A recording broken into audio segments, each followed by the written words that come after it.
Sabda TV. Assalamualaikum warahmatullahi wabarakatuh.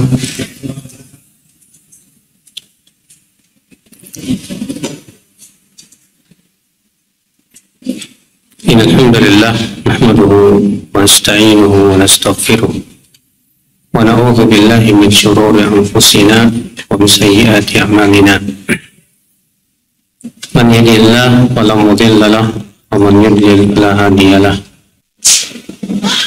Asyhadu an la ilaha illallah wahdahu la syarika lah wa asyhadu anna Muhammadan abduhu wa rasuluh.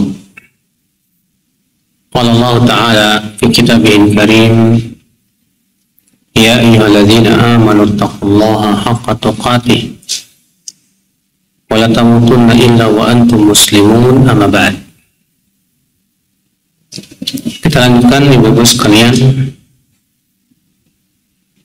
sampai bab 6 ya. Bab man raja al-qahqara fi salatihi. Ini udah belum? Atau taqaddama bi amrin yanzilu bihi. Bab orang yang mundur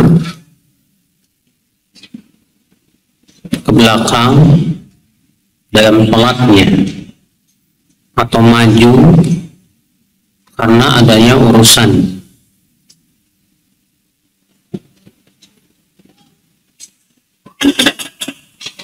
Hadis 193 diriwayatkan oleh Sahal bin Sa'ad dari Nabi sallallahu alaihi wasallam.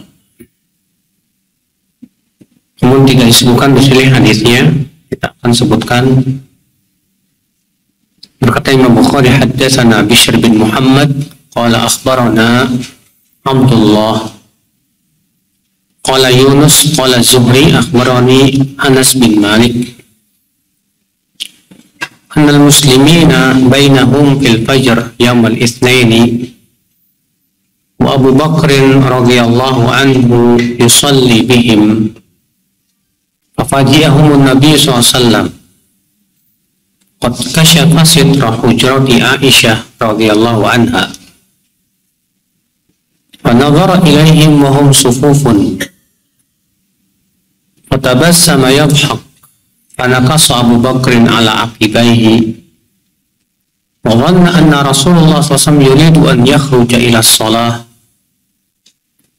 وهم المسلمون أن يفتتنوا في صلاتهم فرحا بالنبي صلى الله عليه وسلم حين رأوه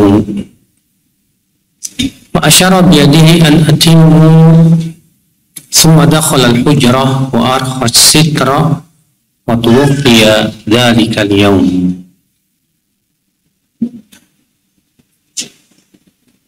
Dari Anas bin Malik bahwasanya kaum muslimin saat mereka salat subuh di hari Senin, ya, dan Abu Bakar saat itu ya mengimami salat. Maka tiba-tiba Nabi Shallallahu Alaihi Wasallam membuka tirai kamar Aisyah dan Rasulullah melihat kepada mereka yang sedang berstaf. Maka beliau pun ya tersenyum, tertawa. Abu Bakar pun kemudian mundur ke belakang dan beliau menyangka bahwa Rasulullah SAW ingin keluar untuk sholat.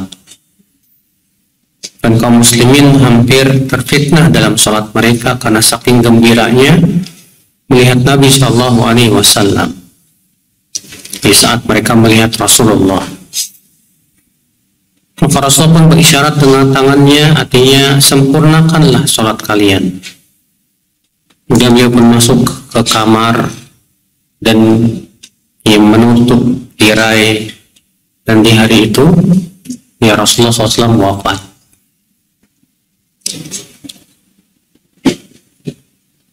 Di sini ibu-ibu sekalian, kisah tentang ya Rasulullah SAW di akhir hayatnya, di mana beliau sakit keras, ya, sampai beliau tidak mampu untuk sholat, untuk pergi sholat. Maka Rasulullah SAW menyuruh Abu Bakar ya untuk menjadi pengganti, untuk mengimami manusia. Rasulullah sabda, muru Abu Bakrin al yusalli bin nas, perintahkan Abu Bakar untuk sholat mengimami manusia. Abu Bakar pun kemudian mengimami manusia selama beberapa hari lamanya. Sampai suatu ketika dalam riwayat ini diceritakan Rasulullah SAW membuka tirai kamarnya di pagi hari Senin. Rasulullah pun tersenyum melihat para sahabat.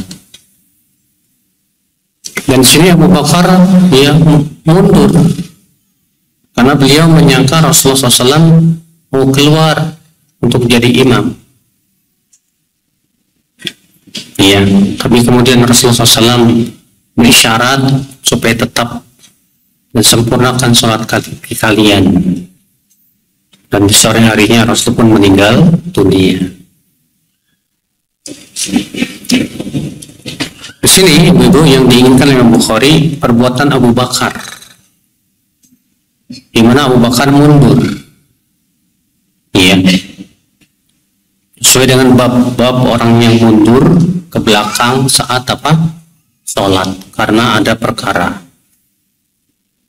Dan ada hadis lain juga yang lebih sharih dari perbuatan Rasulullah SAW, yaitu hadis yang diriwayatkan Bukhari atau Muslim dalam Sahihnya ya, bahwa Rasulullah SAW ketika dibuatkan mimbar oleh seorang wanita Ansor, maka Rasulullah SAW naik mimbar dan sholat yang mengimami manusia.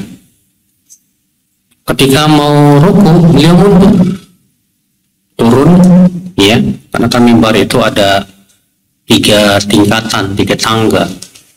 Nah, Rasulullah SAW berdiri di atas tangga yang ketiga. Ya, kenapa? Karena Rasulullah ingin mengajarkan bagaimana tata cara apa? Sholat. Ketika beliau mau sujud, ya beliau turun, mundur ke belakang, kemudian sujud di bawah. Ketika beliau berdiri, naik lagi ke atas. Ketika mau sujud, turun lagi ke bawah. Sengaja Rasulullah SAW melakukan itu tujuannya dalam rangka apa? Ta'lim. Ya, mengajarkan para sahabat. Sehingga dari hadis ini kita ambil faedah ibu-ibu. Yang pertama, bolehnya bergerak dalam sholat untuk keperluan. Ya, bolehnya bergerak dalam sholat untuk apa? Keperluan. Tapi dengan syarat tentunya ya, gerakan itu tidak banyak dan terus menerus. Kalau gerakan itu banyak dan terus menerus, maka sholatnya tidak sah, batal. Adapun kalau banyak tapi tidak terus menerus dalam artian ada jeda-jedanya, maka seperti ini tidak membatalkan. Iya. Seperti dalam hadis ini Rasulullah SAW, dalam hadis yang saya sebutkan tadi, Rasulullah SAW itu naik di atas mimbar lalu sholat. Ketika beliau mau sujud, mundur ke belakang, kemudian sujud, kemudian naik lagi. Demikian dalam sholatnya. Demikian pula Rasulullah SAW pernah sholat dalam keadaan menggendong cucunya yang bernama Umamah. Setiap kali mau sujud disimpan di bawah. Ketika berdiri digendong lagi. Yang demikian 4 rakaat.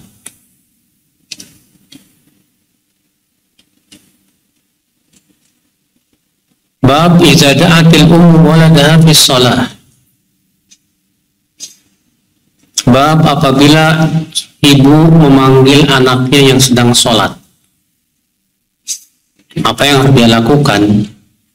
Tergantung sholatnya sholat apa. Kalau itu sholat wajib, mana yang lebih didahulukan? Menyahut panggilan ibu atau tetap sholat? Jawabnya tetap sholat, karena itu hukumnya wajib.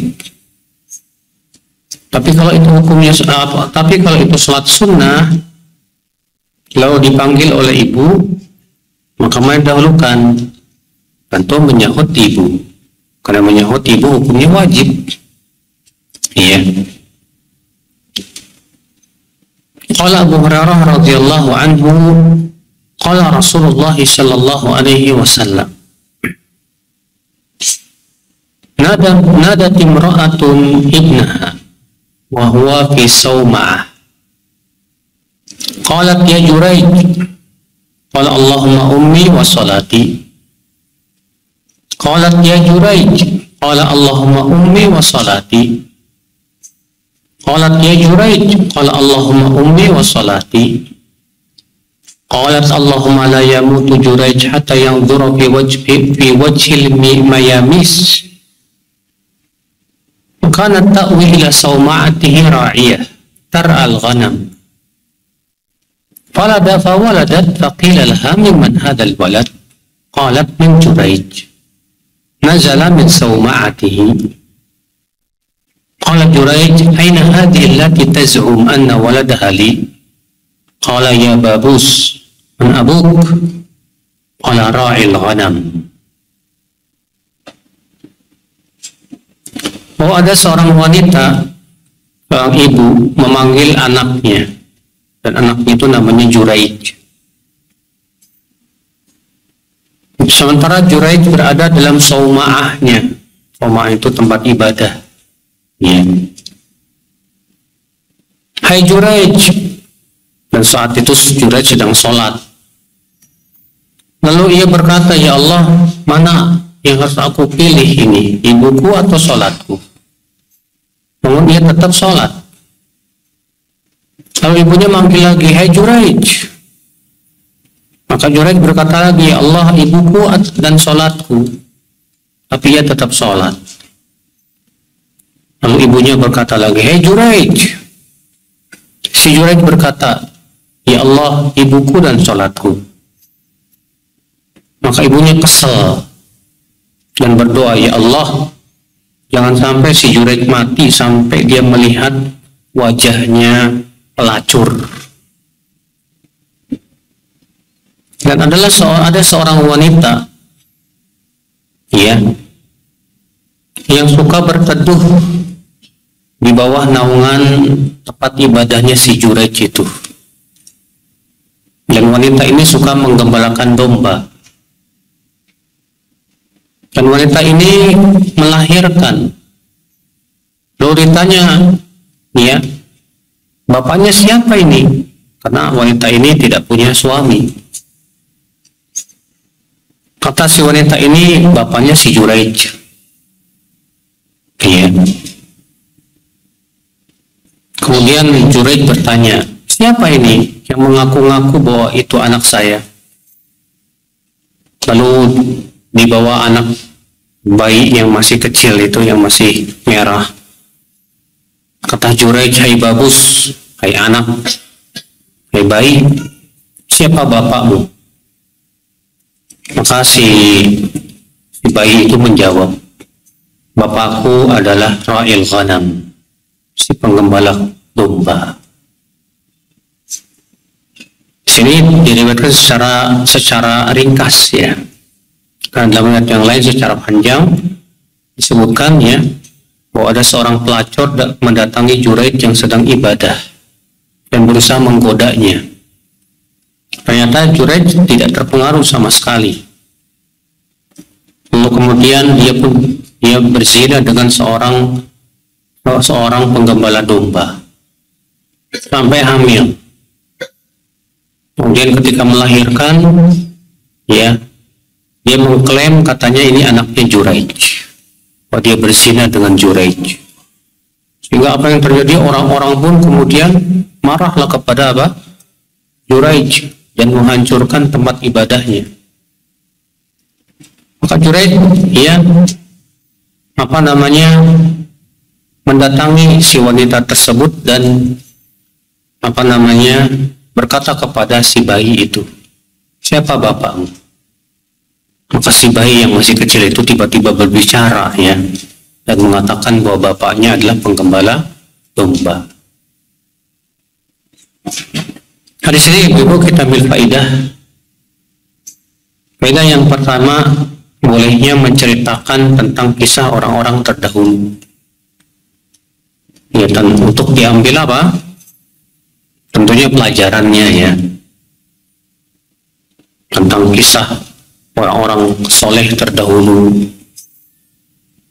Itu ya dilakukan oleh Rasulullah SAW. Adapun bikin cerita anekdot, cerita fiksi, ya fiktif, nggak ada kenyataannya, maka itu termasuk berdusta. Itu termasuk apa? Ya, berdusta. Dan berdusta dalam Islam haram tidak, ibu-ibu? Haram.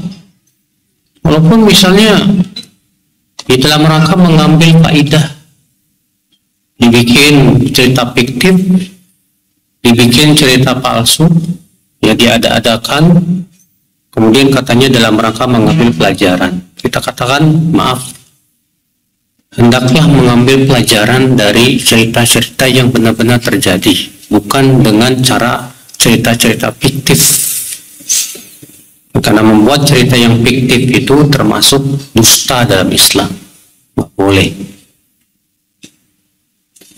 Faedah yang kedua yang bisa kita petik dari hadis ini, ibu, pentingnya ilmu, ahamiyatul ilm. Karena si Juraij ini ahli ibadah, ya, tapi dia nggak punya ilmu. Ketika dipanggil oleh ibunya, hai Juraij, si Juraij bingung mana yang harus dia dahulukan, ibunya atau sholatnya. Nggak punya ilmu dia. Dipanggil 3 kali sama ibunya, ya tetap aja si Juraij lebih memilih sholatnya. Sampai akhirnya si ibu kesal, ya, dan mendoakan keburukan buat si Juraij. Nah, ini akal Islam, ibu-ibu sekalian. Makanya penting banget ya masalah ilmu itu, terutama kalau terjadi tabrakan 2 perkara, mana yang harus dipilih, dan tidak mungkin kita untuk amalkan salah satunya. Maka di situ butuh kepada apa? Butuh keilmuan. Iya. Padahal secara ilmu, kalau si Juraij ini punya ilmu, harusnya dia lebih mendahulukan panggilan siapa? Ibunya dibandingkan sholat sunnahnya. Ya. Hadis ini kita ambil faedah, tidak pantas seorang ibu tergesa-gesa mendoakan keburukan buat anaknya. Ini ibunya si Juraij kesal, makanya mendoakan, ya Allah, jangan sampai si Juraij mati sampai ia melihat wajahnya pelacur. Ternyata Allah kabulkan tuh doanya ibu. Itu menunjukkan ibu-ibu ya bahwa doa orang tua itu mustajab. Iya. Doa orang tua buat anak itu mustajab. Makanya hati-hati. Jangan bermudah-mudahan ibu-ibu lagi kesal nih sama anak, kemudian ibu begitu mudahnya mendoakan buat anaknya. Ya, gimana kalau ternyata Allah kabulkan? Kasihan. Ya. Hadis ini menunjukkan ibu-ibu sekalian, faedah selanjutnya, bahwa melihat wajah pelacur itu termasuk musibah. Melihat wajah pelacur itu termasuk apa? Musibah. Karena ibunya berdoa, ya Allah, jangan wafatkan si Juraij sampai melihat wajah pelacur. Iya. Baru melihat wajah pelacur aja udah musibah. Iya. Pada itulah hati-hati ya buat para laki-laki di zaman ini yang suka buka apa di HP-nya itu yang porno-porno, musibah itu. Ya, kalau seseorang ternyata nggak takut sama Allah saat sendirian, dia buka HP-nya ngelihat aurat-aurat wanita, wallah itu musibah banget ya, yang bisa merusak keimanannya. Na'udzubillah. Hadis ini kita ambil faedah yang ibu sekalian.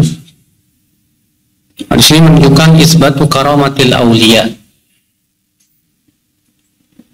adanya karomah yang Allah berikan kepada siapa? Para wali. Karena Juraij ini ahli ibadah. Apa karomahnya si Juraij ini? Ya, dia menyuruh bayi yang masih merah untuk berbicara dan bertanya, ya babus, hai bayi, man abu, siapa bapakmu? Rupanya apa yang terjadi? Si bayi merah ini bisa bicara dan mengabarkan siapa bapaknya. Ini namanya apa? Karomah. Iya. Namun tentunya ibu, dalam masalah karomah kita harus penting memahami ya, bahwa tidak setiap hal yang sifatnya luar biasa terjadi pada seseorang tuh ya disebut karomah, belum tentu. Kapan disebut karomah? Dan apa bedanya dengan sihir? Kata para ulama, karomah itu ya hanya terjadi kepada orang-orang yang beriman dan beramal saleh, mentauhidkan Allah dan menjauhkan kesyirikan. Ya, itu karomah. Karena sesuatu yang terjadi luar biasa, di luar nalar atau di luar nurul, ya, kata orang gitu. Itu bisa terjadi pada para dukun. Pernah nggak lihat pada dukun bisa makan paku, nggak mempan dibacok, bisa berjalan di atas air? Apakah berarti itu karomah? Jawabnya enggak.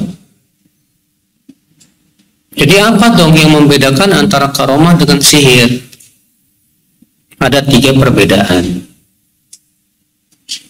Perbedaan pertama, bahwa karomah ya datang dengan sendirinya sebagai pembelaan Allah kepada hambanya yang beriman. Sedangkan sihir itu dicari dan diusahakan. Ya, ada orang nyari ilmu kedikjayaannya dengan cara apa? Cara puasa mutih. Katanya dengan cara puasa mutih dia bisa punya ilmu kekebalan lah, bisa mukul orang dari jauh lah. Ibu tahu nggak puasa mutih itu apa? Hah? Apa bu puasa mutih?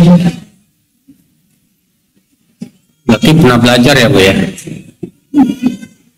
Iya, itu puasa ya selama 3 hari hanya sebatas makan nasi putih.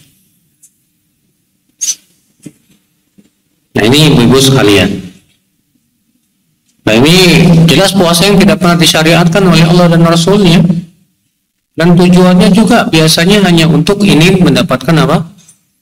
Ilmu kedikjayaan biasanya. Itu sihir. Makanya ibu-ibu ya, karomah itu nggak bisa didemokan.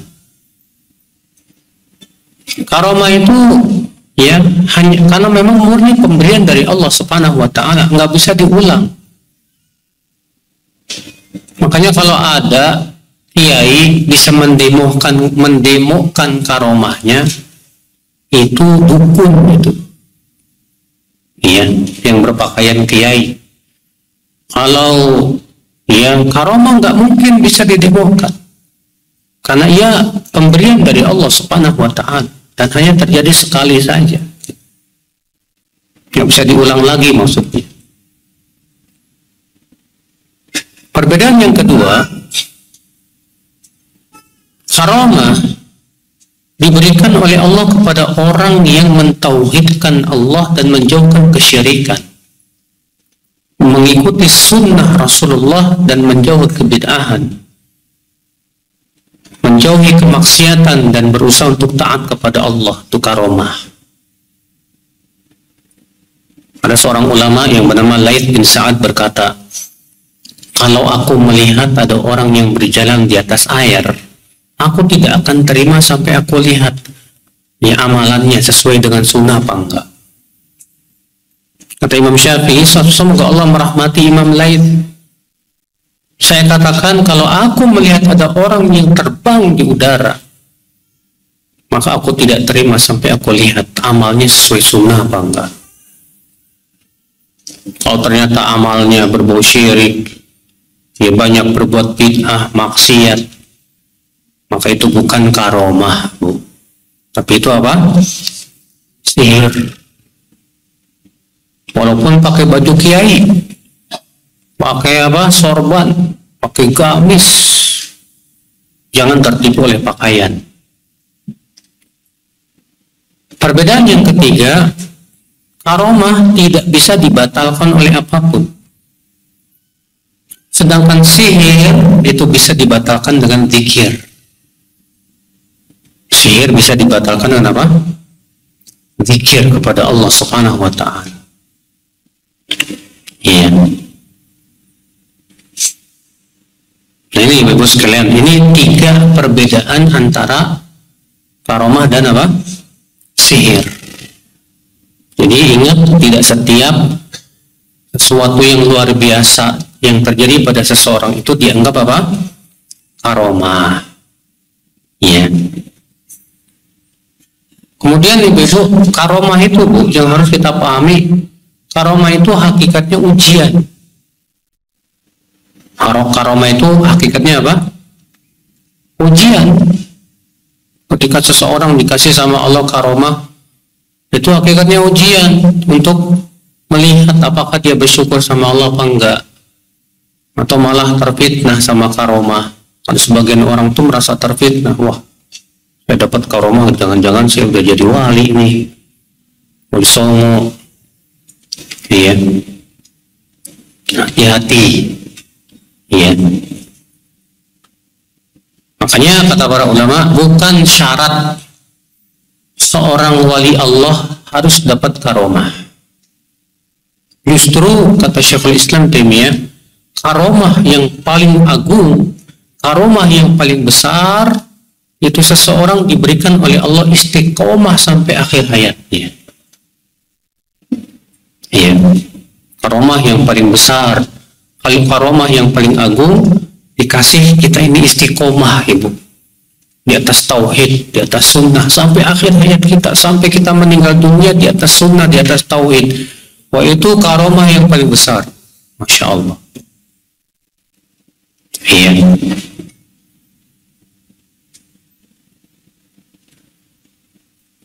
Kita masuk ke bab berikutnya, bab mashil hasa fis shalah. Bab mengusap kerikil dalam sholat.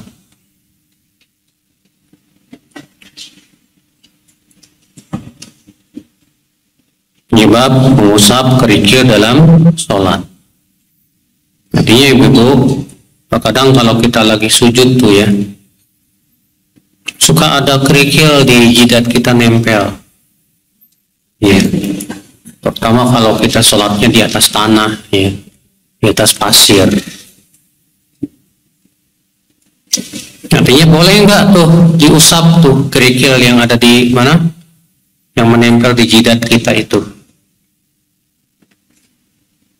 An Mu'ayyib anna Nabi SAW qala fi rajul yusawwi turab haitsu yasjud. Qala in kunta fa'ilan fawahidah. Dari Mu'ayyib, bahwasanya Nabi SAW bersabda kepada orang yang mengusap ya debu yang nempel di wajahnya, di jidatnya saat sujud. Kata Rasulullah SAW, jika kamu mau melakukannya, maka cukup sekali saja. Cukup apa? Sekali saja. Kenapa Rasulullah SAW, Ibu-ibu, melarang mengusap, ya, kecuali sekali saja? Bukan dalam satu riwayat yang lain, dalam yang dikutip oleh Abu Daud, Tirmidzi, Nasai, dan Ibnu Majah, Kata Rasulullah, fa inna rahmah tuwajibuhu, karena sesungguhnya rahmat itu sedang menghadap kepadanya. Ya. Jadi debu-debu yang nempel di jidat saat sholat itu hakikatnya rahmat, itu kebaikan. Makanya Rasulullah mengatakan fala yamsahil hasa, janganlah ia mengusap kerikil yang menempel di mana?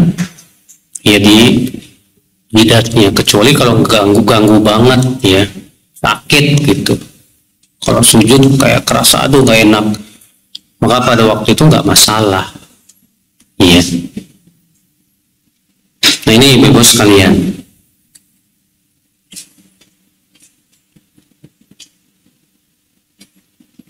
Hadis ini menunjukkan ibu-ibu larangan yang pertama, larangan mengusap debu yang menempel di jidat. Dikecualikan apabila itu mengganggu maka boleh, tapi itu pun cukup sekali saja, jangan lebih.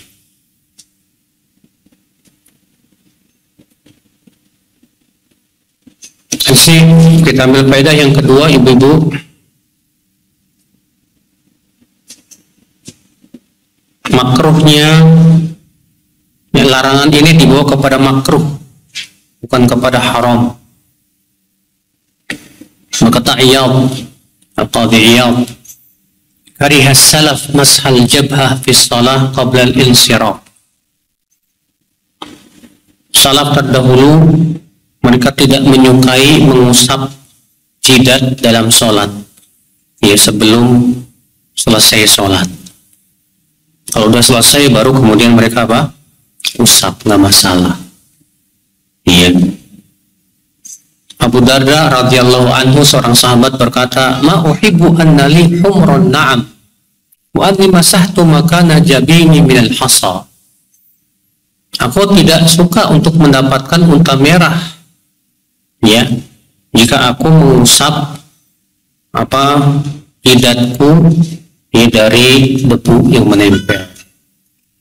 Itu menunjukkan ibu-ibu sekalian ya, para salafus saleh itu nggak suka ya untuk mengusap debu yang ada di mana, ya, yang nempel di jidat saat sholat.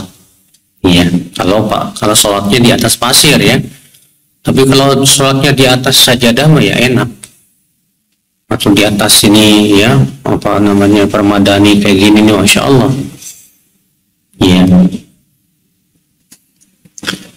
Kita masuk ke bab berikutnya, ibu. Bab basqis saub fi shalah lis-sujud. Bab menghamparkan pakaian dalam sholat untuk sujud.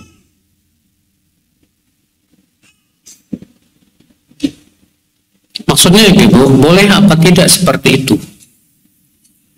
Ini sebetulnya masalah khilafiyah di kalangan para ulama. Iya. Sebagian ulama seperti Syekh Abdurrahman As-Sa'di memberikan perincian.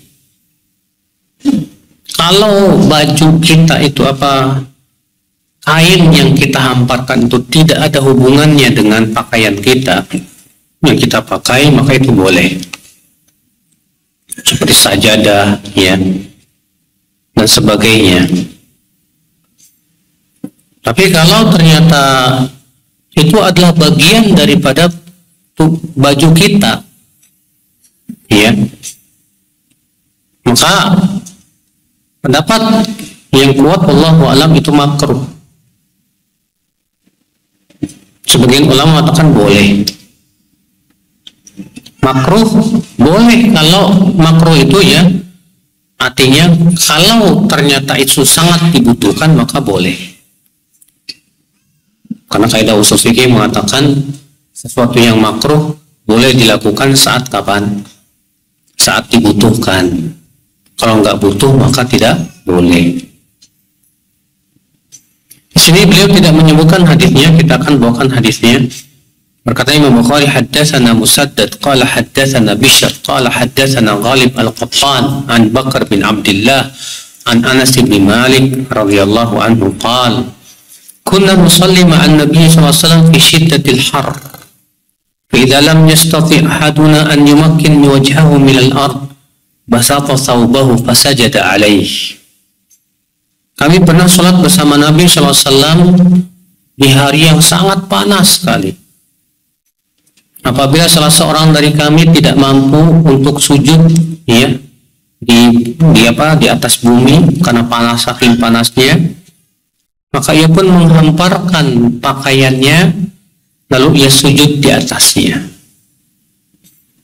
Iya. Berarti mafhum mukhalafahnya apa? Pemahaman kebalikannya.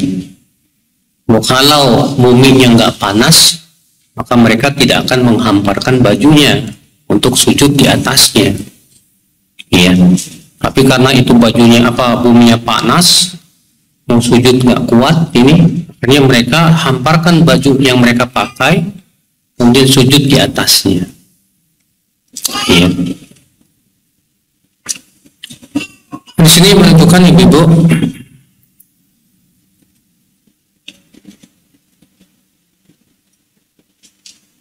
bolehnya sujud di atas pakaian yang kita pakai jika ada kebutuhan, karena saking panasnya atau saking dinginnya. Adapun kalau tidak ada kebutuhan maka tidak. Maka dari itu hukumnya makruh. Ya, sebagaimana sudah kita sebutkan tadi.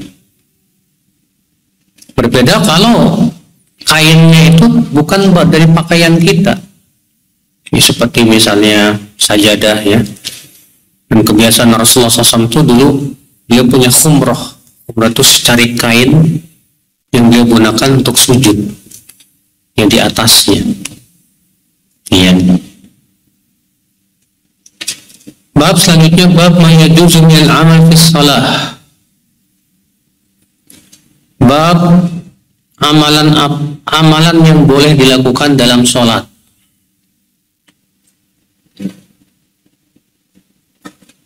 An Abi Hurairah radhiyallahu anhu an Nabi sallallahu alaihi wasallam annahu shalla salatan qala inna syaitana arada li ashadda alayya wa fi riwayatin inna ifritan minal jinn tafallata alayya al-barihah liyaqta'a as-salah alayya fa amkanani Allahu minhu ad'atuhu walaqad hamamtu an uthiqahu ila sariyatin min sawaril masjid hatta tusbihu wa tanzuru ilaihi kullukum. Adzakartu qawla wa fi riwayatin da'wata akhi Sulaiman alaihi salam rabbi habli mulka la yanbaghi li ahadin min ba'di waraddahu Allahu khasi'ah.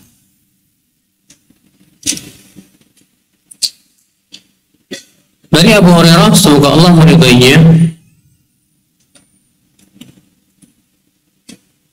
dari Nabi Shallallahu Alaihi Wasallam, bahwa beliau pernah sholat. Lalu beliau bersabda setelah sholat, sesungguhnya tadi setan datang mengganggu aku. Iya. Fasyadda alayya, maka ia pun menyerangku. Satu yang lain ada jin ifrit.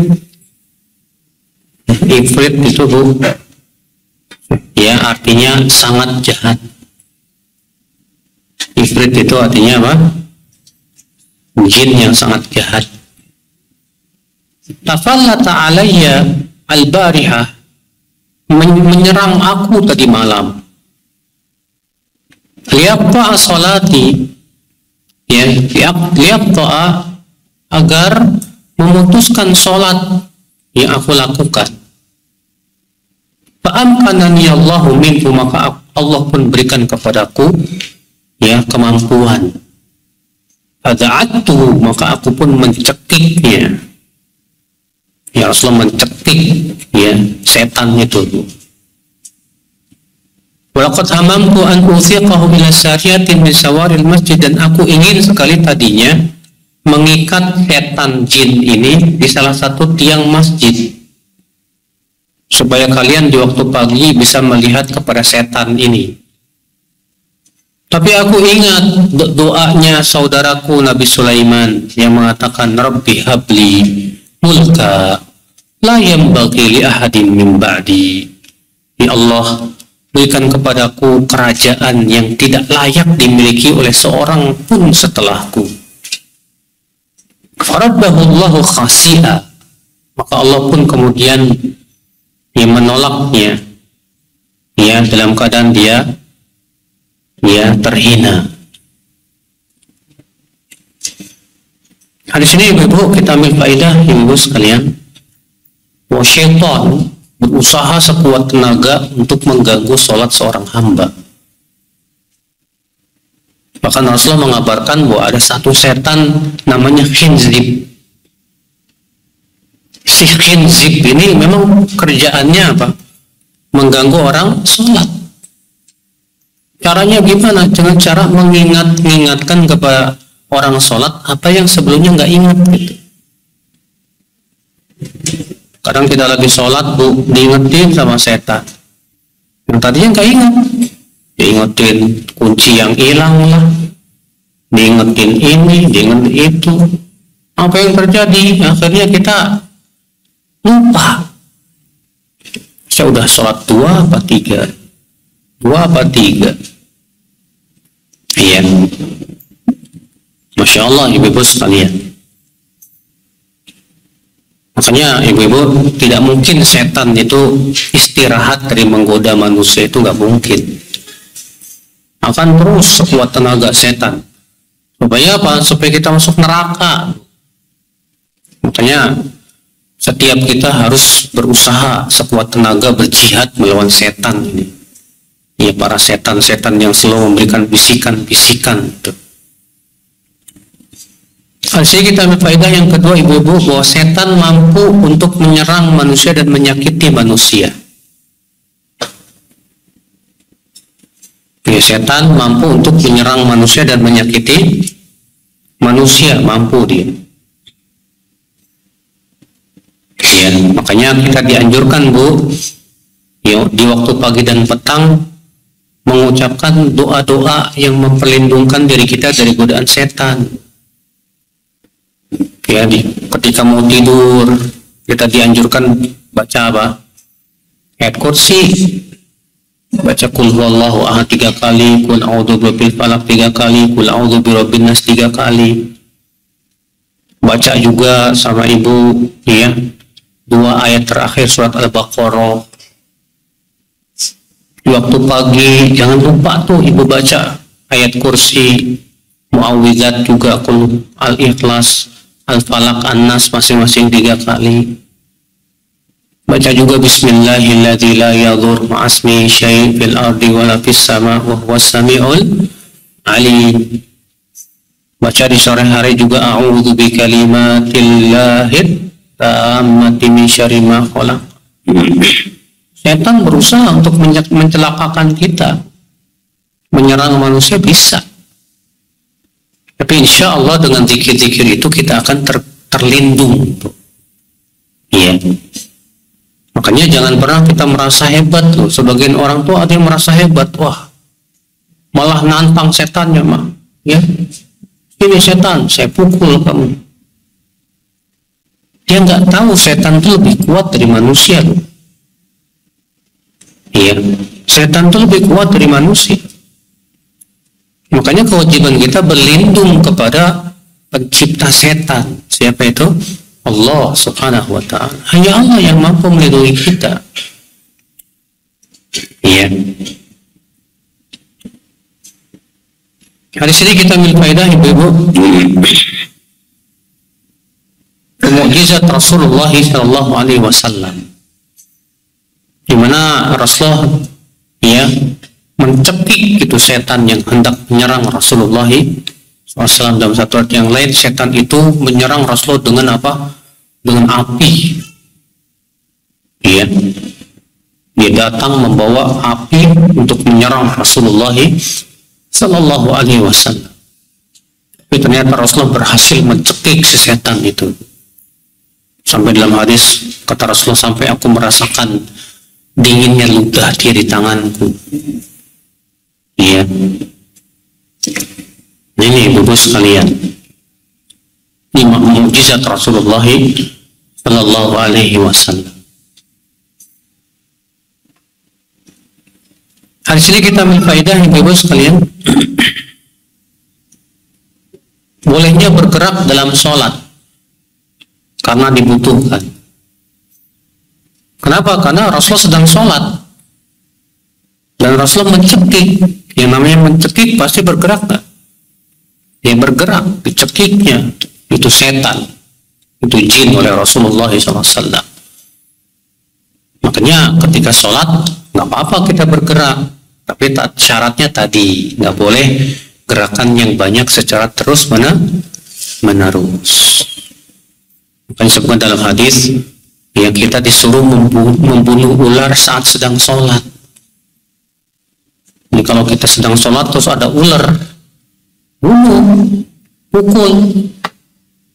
Tapi kalau yang datang anak konda jangan lari. Susah soalnya itu. Ya. Dipukul nggak mempan dia.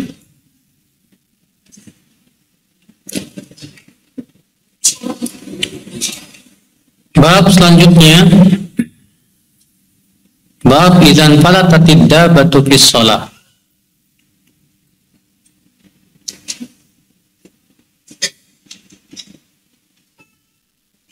Bab apabila binatang atau hewan kita infalatat, ya, hendak lepas dalam sholat. Hadis 593, wa qala Qatadah, in ukhidha thawbuhu yatba'us sariq wa yada'us shalah. Kalau bajunya diambil, hendaklah dia kejar malingnya dan tinggalkan sholatnya. Kata Qatadah begitu. Wa anil Azraq bin Qais qala kunna bil Ahwaz nuqatil haruriyah fa baina ana ala jurub wa fi riwayat Syafi nahrin qad nadaba anhu al-ma' idza rajulun yusalli wa idza lijamu dabbatihi biyadihi faja'alat ad-dabbatu tunazi'uhu wa ja'ala yatba'uha wa fi riwayatin fa shalla wa khallafa rasahu fantalaqatil faras fataraka salatahu wa tabi'aha hatta adrakaha fa akhadaha thumma ja'a fa qada salatahu. Qala Syu'bah wa Abu Burzah al-Aslami faja'ala rajulun min al-khawarij yaqul Allahumma fa'al bihadha asy-syaikh. Fi riwayatin wa bina rajulun lahu ra'yun fa aqbala yaqul unzuru ila hadha asy-syaikh taraka salatahu min ajli faras. Falamma sarafa asy-syaikh qala inni sami'tu qawlakum.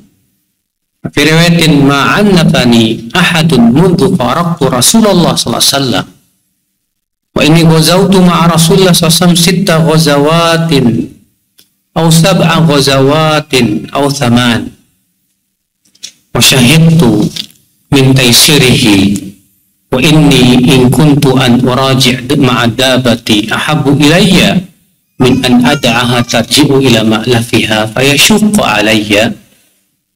Wa qala inna manzili mutarakhin falau sallaitu wa taraktu lam ati ahli ila al-lail. Dari Al-Azraq bin Qais,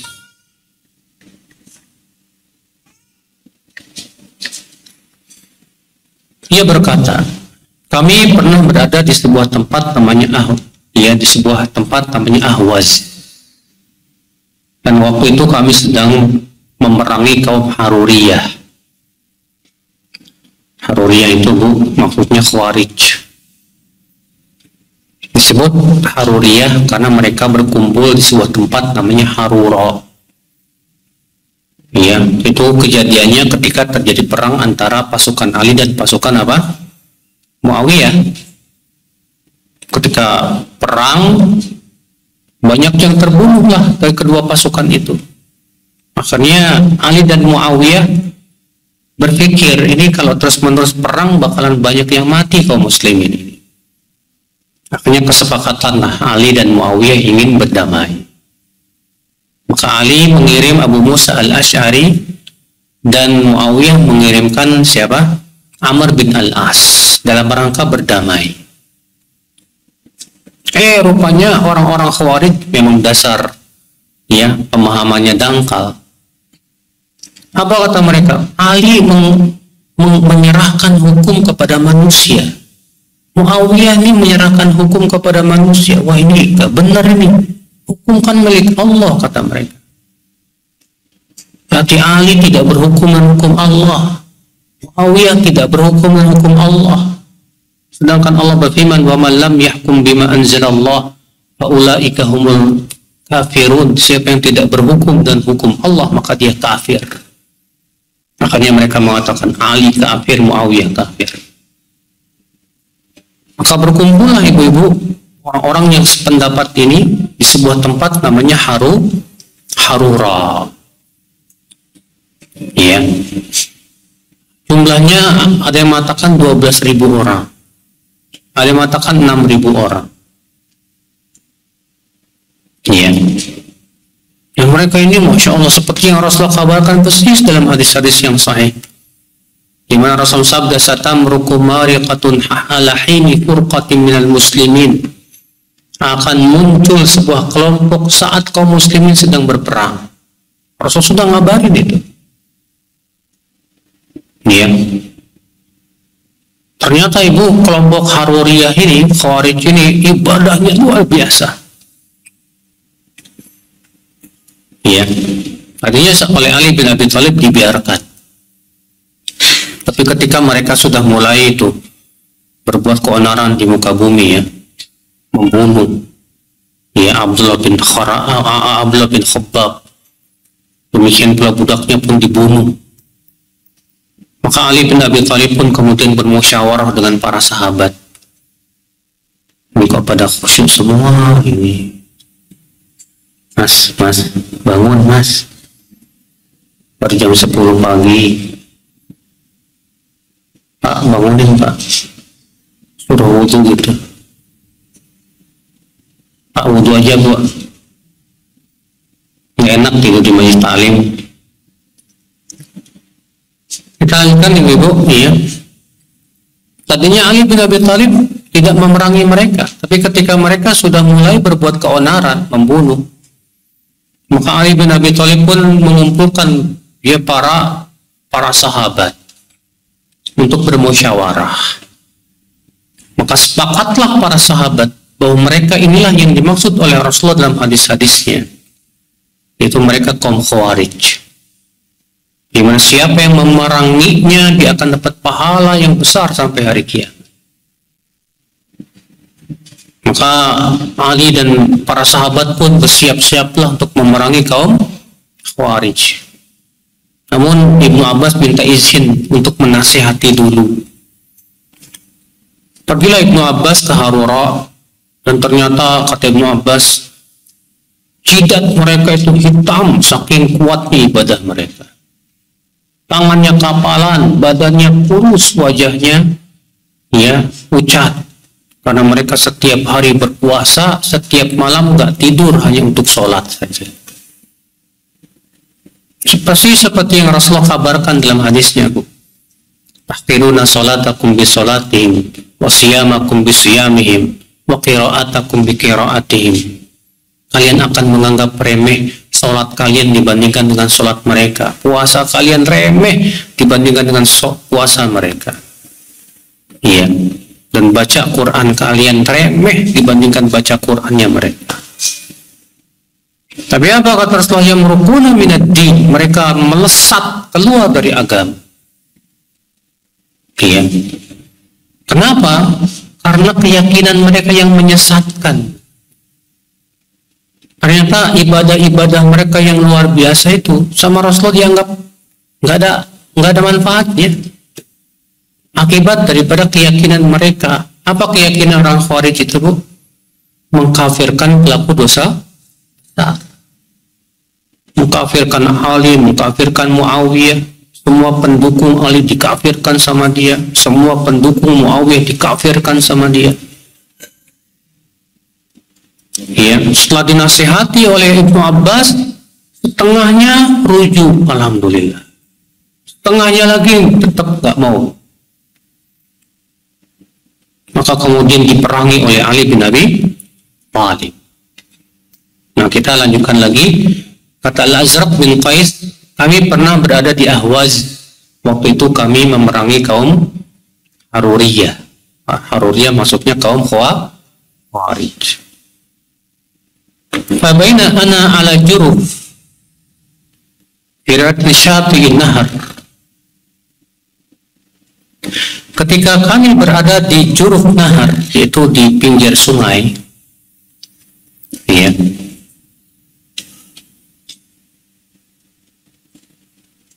qad nadaba anhul ma, di mana ya air itu telah nadaba. Nadaba itu artinya goro fil ard, kering. Iya. Tiba-tiba ada seorang laki-laki yang sedang sholat, dan ternyata tali pelananya dia pegang sambil sholat itu. Iya. Tali apa? Tali yang suka dimasukin ke apa? Kan kalau kuda itu suka di mulutnya kan terus ada talinya gitu. Dan ternyata talinya tuh dia sedang sholat sambil megangin tali itu kuda. Faja'alat ad-dabbatu nazi'uhu, sementara kuda itu melawat. Ya. Waja'ala yatba'uha, sementara orang itu terus aja memeganginya dan mengikutinya. Dan satu ayat yang lain, ia sholat dan membiarkan kudanya. Ternyata kudanya pergi, kabur. Lalu ia meninggalkan sholatnya dan mengejar kudanya itu sampai dapat. Akhirnya dia pun membawa lagi kudanya tersebut. Kemudian datang dan dia pun kemudian menyelesaikan sholat. Berkata Syu'bah, lelaki ini bernama ia adalah Abu Barzah al-Aslami, seorang sahabat Rasulullah SAW. Melihat itu ada orang Khawarij berkata, ya Allah, binasakan orang tua itu. Di dalam satu yang lain, lihat orang tua ini, dia tinggalkan sholat hanya karena mau mengejar kudanya. Ya, orang Khawarij ini ketika melihat Abu Barzah meninggalkan sholatnya demi untuk mengejar kudanya, mendoakan kecelakaan tuh. Memang begini orang Khawarij, Pak. Padahal seorang sahabat Rasulullah itu kan ulama. Iya. Sementara orang Khawarij ini, siapa dia? Gak punya ilmu. Belum apa-apa udah nyalahin aja ini. Bahkan mendoakan kecelakaan dan keburukan kepada siapa? Sahabat Nabi Abu Barzah al-Aslami, gara-gara beliau tinggalkan sholatnya untuk mengejar apa? Kudanya. Memang begitu, Bu. Si karakter orang Khawarij itu persis yang Rasul sebutkan.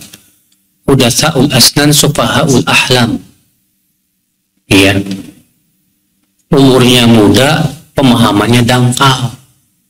Dan satu yang lain asyidda, sifatnya kasar, ya, keras,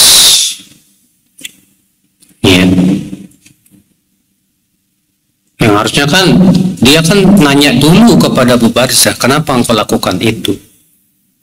Karena yang apa namanya istilahnya, dia ini sahabat Rasul yang tentu ilmunya masya Allah.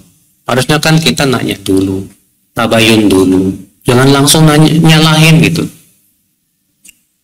Ketika Abu Barzah telah selesai sholat, Abu Barzah berkata, aku mendengar ucapan kalian.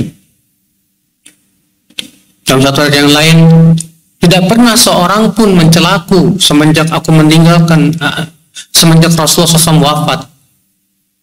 Dan aku berperang bersama Rasulullah SAW 6 kali perang atau 7 kali atau 8 kali perang. Dan aku melihat sendiri dengan mata kepalaku bagaimana kemudahan Rasulullah Sallallahu Alaihi Wasallam. Dan aku mengejar kudaku lebih aku sukai daripada aku membiarkan ia kembali ke tempat gembalanya. Sehingga itu membuat aku sulit. Sementara rumahku jauh sekali. Kalau aku sholat dan aku tinggalkan kudaku, aku pulang kemalaman nanti. Ya, subhanallah, ibu-ibu sekalian. Dari sini kita ambil faedah, ibu-ibu. Dari sini menunjukkan akan kemudahan Islam. Islam itu tidak susah, tidak sulit. Makanya Allah berfirman, ya, Rasulullah Allah Subhanahu wa taala mengatakan yuridullahu bikumul yusra wa la yuridu bikumul usr. Allah menginginkan untuk kalian apa? Sulit. Rasulullah juga bersabda inna dina yusrun. Agama ini apa? Mudah. Tapi ingat ya, mudahnya itu jangan disesuaikan dengan syahwat dan hawa nafsu. Ya. Artinya agama kita ini secara tabiatnya memang udah mudah. Coba aja, sholat mudah nggak, Bu? Mudah. Sholat cuma 5 waktu, alhamdulillah nggak sampai 50. Begitu di waktu-waktu yang mudah lagi. Subuh, zuhur, asar, maghrib, isya. Allah tidak wajibkan sholat di jam 12 malam, alhamdulillah. Udah gitu sekali sholat kita cuma berapa menit sih? Ibu sholat zuhur berapa menit, Bu? 5 menit, kecepatan, Bu. Ya udahlah, nggak apa-apa 5 menit. Ibu sholat 5 menit. Berarti 5 kali 5 berapa? 25 menit. 25 menit nggak ada apa-apanya dibandingkan 24 jam. Sehari semalam berapa jam? Sehari semalam 24 jam. Allah minta cuma 25 menit. Itu pun juga dipisah-pisah. Apa yang sulit? Nggak sulit. Tapi kok masih banyak orang yang malas-malasan sholat? Kenapa ya? Karena itu masalah hati itu. Hatinya penuh dosa.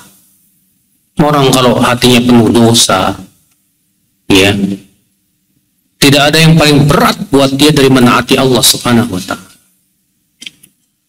Padahal sebetulnya ibadahnya mudah sekali. Apa yang susah? Enggak susah kok. Puasa Ramadan susah enggak?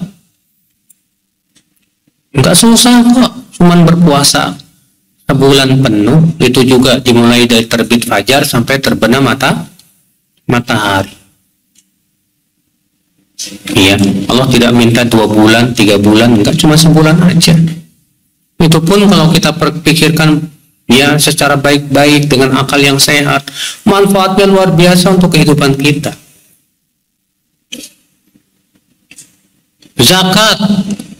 Zakat sedikit sekali. Allah cuma minta 2,5%. Itu pun kalau sudah terpenuhi nisabnya dan sudah haul 1 tahun. Yang diminta cuma 2,5%, nggak sampai 25%. Ya, bandingkan aja dengan pajak-pajak di zaman sekarang. Ya, pajak-pajak zaman sekarang berapa, Bu? Zakat cuma 2,5%. Mudah, Masya Allah. Nggak ada yang susah nih agama ini, nggak ada yang susah. Nah ini Bapak sekalian, agama ini memang mudah. Ya, sudah gitu ketika ada kesulitan, tambah mudah lagi. Makanya para ulama memberikan kaidah al-masyaqqah tajlibu taisir. Sesuatu yang sulit itu mendatangkan apa? Kemudahan. Lihat Abu Barzah, dia tinggalkan sholatnya, dikejar tuh kudanya, ya, dikejar itu binatang piaraannya itu, Karena apa? Karena beliau nggak mau pulangnya kemalaman. Ada orang Khawarij ngejelek-jelekin. Iya. Di sini kita ambil faedah yang kedua, ibu-ibu sekalian. Bolehnya meninggalkan sholat karena untuk sebuah keperluan yang penting. Kalau itu, ya, kalau misalnya itu sholat sunnah, maka nggak masalah.